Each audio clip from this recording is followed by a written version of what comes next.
নমস্কার, আমি দেবপ্রসাদ গাইন চলে এলাম প্রত্যেক দিনের মতো আজকেও আমরা সিএএ নিয়ে বিশেষ বিশেষ আলোচনা করার জন্য। তো আজকে আমার উদ্বাস্তু সমাজের অনেক ডাক্তার তারা পশ্চিমবঙ্গের বিভিন্ন হাসপাতালে চাকরিরত অবস্থায় আছে এবং আমাদের উদ্বাস্তু মানুষের, উদ্বাস্তু সমাজের, আমাদের মতুয়া সম্প্রদায়ের, সনাতনী হিন্দু আগত বাংলাদেশ থেকে বিশেষ করে তারা মেডিকেল নিয়ে পড়ছে। অনেকেই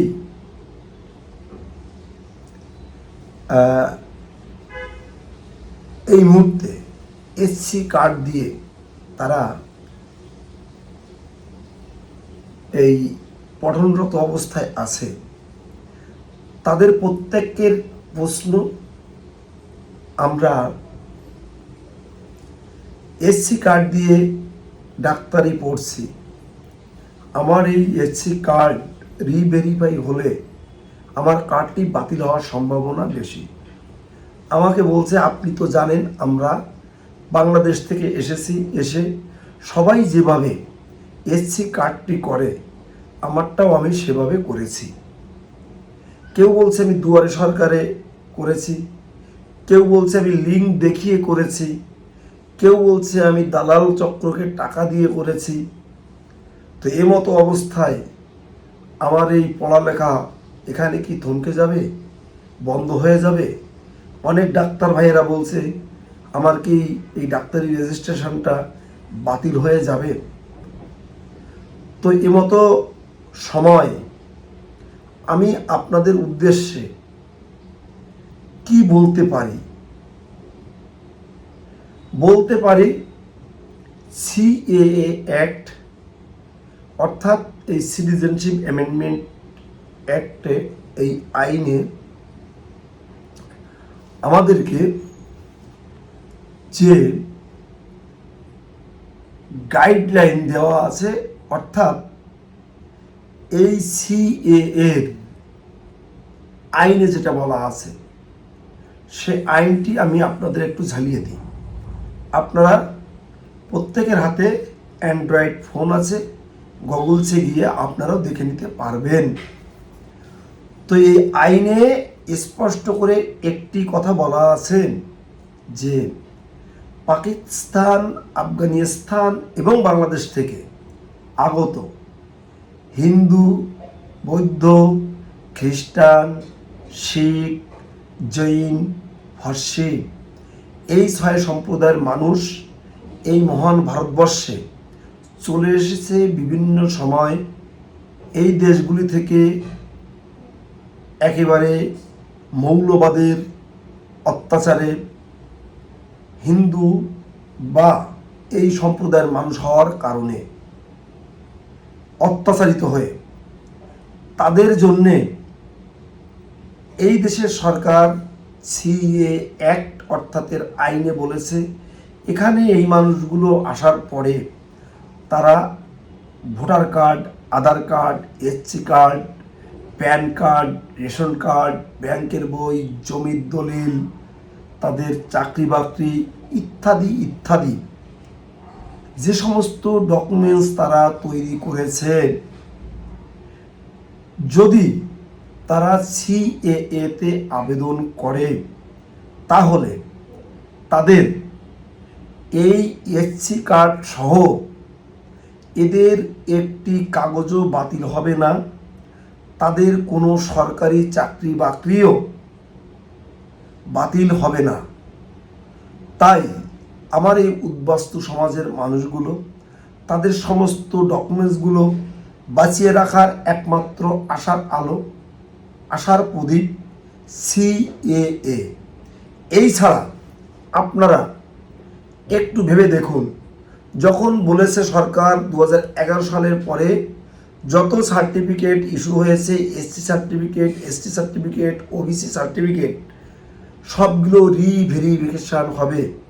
তাহলে রিভেরিফিকেশান হলে আমাদের এই সার্টিফিকেটগুলো সঙ্গত কারণেই বাতিল হবে। আর বাতিল হবে না সেই সমস্ত মানুষগুলোর যারা সিএ এর মাধ্যমে নাগরিকত্বর সার্টিফিকেটটি পেয়েছে। তার কারণ ওই যে আইনে একটি কথা বলা আছে যে এই মানুষগুলোর যত ডকুমেন্টস করেছে একটাও বাতিল হবে না। দেখেছেন, এখানেই হচ্ছে আমাদের আসল রহস্যটুকু লুকিয়ে আছে। এই কথাটার জন্যেই, আইনের এই ফাঁকাটুকুর জন্যেই আমরা কিন্তু একটু আশার আলো দেখছি। অর্থাৎ দেখবেন যে বড় বড় কেস হয়, মামলা হয়, একটুখানি ফাঁকা থেকে যদি যায়, অরিজিনাল মনে করেন যে কোনো মানুষ অপরাধ করেছে, সেই অপরাধের থেকে তারা ছাড় পায় একটুখানি ফাঁকের জন্যে।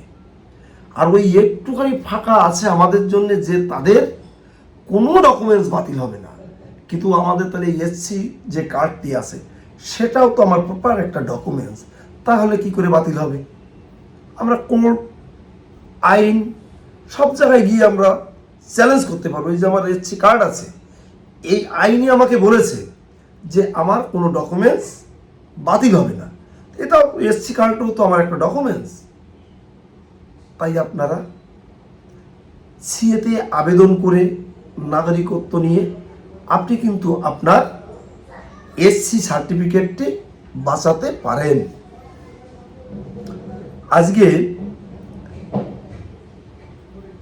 যে সমস্ত মানুষ আমাদের উদ্বাস্তু সমাজের, যে মানুষগুলো এখানে এসে একটু আশার আলো দেখেছে, অর্থাৎ বিভিন্ন দপ্তরে চাকরি করছে, সেই চাকরিগুলো কেউ পুলিশে আছে, কেউ সেনাবাহিনীতে আছে, কেউ আরটিও, কেউ বিডিও, কেউ স্কুল শিক্ষক, কেউ পৌরসভার গ্রুপ ডি, কেউ স্কুলের গ্রুপ সি, বিভিন্ন জায়গায় আমাদের এই উদ্বাস্তু সম্প্রদায়ের সমাজের মানুষ আছেন। তারা কিন্তু অনেকেই ভয়ে একেবারে জড়সড় হয়ে আছে। এখন আমরা যেগুলো দেখতে পাচ্ছি, মানে আমি যেগুলো দেখতে পাচ্ছি, সাধারণ মানুষের থেকেও চাকরিরত অবস্থায় যে সমস্ত মানুষ আছে তারাই কিন্তু সিএতে বেশি আবেদন করছে। অনেকের ছেলে মেয়ে চাকরি করে, তারা মা বাবাকে সিএতে আবেদন করিয়ে দিচ্ছে। কারণ তারা জানে মা বাবা যদি ভারতীয় নাগরিক হয়ে যায় তাহলে আমিও কিন্তু নাগরিক হতে পারবো। তাদেরকেও বলবো, আপনার মা বাবা যদি সিএ এর মাধ্যমে নাগরিকত্ব পেয়ে যায়, তারপরেও আপনার জন্ম যদি এদেশে হয়ে থাকে আপনি তো অবশ্যই ছাড় পাবেন। তারপরেও আপনি কিন্তু মা বাবা বাংলাদেশি নয়, ইন্ডিয়ান, তাদের সিটিজেনশিপ আছে, সেই মর্ম দেখিয়ে আপনি কিন্তু ফর্ম 2-তে একটি অ্যাপ্লিকেশান করবেন সিএ এর মাধ্যমে। তাহলে আপনার বাবা মা ভারতীয় সেটা দেখিয়েও আপনি কিন্তু নিজেও একটি সিটিজেনশিপ সার্টিফিকেট পেয়ে যেতে পারেন। এরও একটি বিধান আছে। অনেক সিএ সেন্টারে এই সমস্তগুলো বলবে না, তারা জানে না। তাই আমি আপনাদের বলবো, আপনারা অনুগ্রহ করে সিএ সেন্টারগুলোতে যাবেন। সেখানে দেখবেন যারা সিএতে সঠিকভাবে আবেদন করতে জানে না, সেখানে গিয়ে আপনারা কিন্তু অতি বিড়ম্বনার ভিতরে পড়বেন। অনেকেই এই হারিং সেন্টার থেকে ফিরে যাচ্ছে। আজকে আমি বারাসাত ডিএলসিতে ওখানে ছিলাম দীর্ঘ প্রায় 2-3 ঘন্টা। তার মধ্যে অন্তত আমি 15 থেকে 20 জন মানুষের দেখলাম যাদের সিএতে আবেদন করেছে, ভুলে ভরা আবেদন। আমাদের কাছে এসেছিল অনেকে, তাদেরকে আমরা বলেছি এটা এই করতে হবে। বলেছি আপনারা চলে যান, যেখান থেকে করেছিলেন সেখানে গিয়ে এটা করেন। দুজনই বাংলাদেশি, দুজনেরই সিএতে আবেদন করে দিয়েছে বাই রেজিস্ট্রেশন। একজনের স্বামী ইন্ডিয়ান, তাকে ন্যাশনালাইজেশন করে দিয়েছে। দেখা যাচ্ছে যে তার সার্টিফিকেটে আসবে তার স্বামী বাংলাদেশি। এরকম বিভিন্ন ভুল, যেই ভুলে ভরা এই কাগজগুলো আপনারা করবেন না। আপনাদের আমি বলি, প্রত্যেক দিনই বলি, সিএ করতে যাওয়া এমন কোনো কঠিন কিছু নয়। আপনি 2014 সালের 31শে ডিসেম্বরের ভিতরে এসেছেন, তার একটি ভ্যালিড ডকুমেন্টস। কি সেই documents? Aadhaar card, voter card, ration card, PAN card, ব্যাংকের বই, জমির দলিল ইত্যাদি ইত্যাদি। আর এখানে 3টে কোর্ট নড়ারি। আপনি হিন্দু, এটার মর্মে আপনি যে কোনো একটি ধর্মীয় প্রতিষ্ঠান থেকে একটি ধর্মীয় সার্টিফিকেট আনবেন, আপনি বাংলাদেশি হিন্দু এরকম লেখা থাকবে। আর 3টে কোর্ট নড়ারি। যদি নামের বানানে ভুল থাকে, যদি আপনার কোনো টাইটেল ভুল থাকে, মিডিল নেম মিসম্যাচ থাকে, তাহলে একটি ফার্স্ট ক্লাস করে নেবেন। আর বাংলাদেশ থেকে কি আনবেন? বাংলাদেশ থেকে আনবেন হয় নিজের, তাহলে বাবা, ঠাকুরদাদা, পদদাদা বা মা, মায়ের মা, মায়ের বাবা, এদের কারো কোনো একটি ডকুমেন্টস। সেই ডকুমেন্টস তাদের বার্থ সার্টিফিকেট হতে পারে, তাদের স্কুল সার্টিফিকেট হতে পারে, জমির দলিল হতে পারে, জমির পর্চা হতে পারে, জন্ম সার্টিফিকেট হতে পারে, ভোটার কার্ড হতে পারে, ইত্যাদি ইত্যাদি। তাই বলবো, আপনারা এই পশ্চিমবঙ্গের যে কোনো জেলায় আপনারা থাকেন না কেন, আমাকে ফোন করবেন। আমি আপনাদের সিএতে আবেদন করার সার্বিক সহযোগিতা করব। আর ভারতবর্ষের যে কোনো রাজ্যে থাকেন, আমার সাথে যোগাযোগ করবেন, আমি আপনাদের সিএতে আবেদন করার সার্বিক সহযোগিতা করব এবং আবেদন করে দেব। আর যে সমস্ত বন্ধুরা তোমরা আমার ফোন নাম্বার জানো না, ডিসক্রিপশানে দেওয়া থাকবে।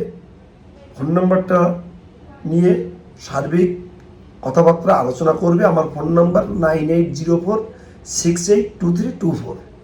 শহর বন্দর গ্রামগঞ্জের সমস্ত মানুষ আমার এই প্রতিবেদন নতুন দেখছো, তারা চ্যানেলটিকে সাবস্ক্রাইব করো।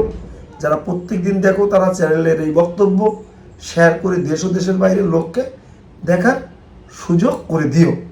তো তোমরা সবাই ভালো থেকো, সুস্থ থেকো, সুন্দর থেকো। এই মর্মে আজকের মতো আমি আমার বক্তব্য শেষ করব। তার আগে আমার পূজনীয় গুরুজনদের চরণে রইল শ্রদ্ধা ভরে প্রণাম।